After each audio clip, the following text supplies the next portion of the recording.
大家好，我是夏媽。今天我们在家做半发面的梅干菜烧饼，冰冻起来春节就可以吃。普通面粉800克，酵母5克，1勺鹽，再加入450毫升的清水，搅拌成面絮狀，給它這樣子揉成面團，光滑就可以了。蓋上保鮮膜，鬆弛20分鐘。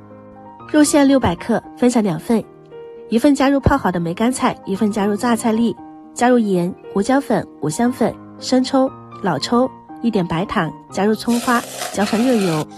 喜歡吃辣的可以加一些辣椒粉，這樣吃起來更香哦。做成2種不同的口味，往一個方向攪打1分鐘，這樣我們的肉餡就準備好啦，放一旁備用。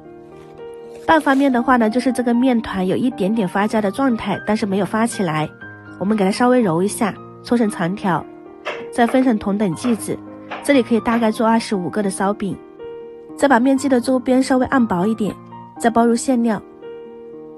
收尾的話呢，可以像這樣子捏包子一樣，也可以像虎口收捏盒，不需要露餡就可以了。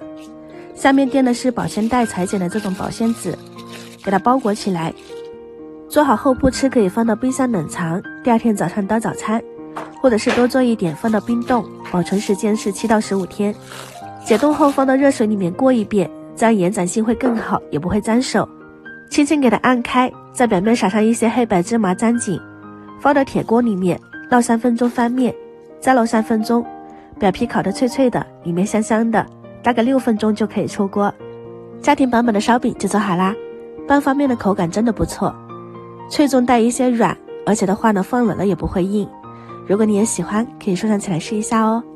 今天就分享到這裡，喜歡我的視頻記得關注我，我是夏媽，我們下期再見。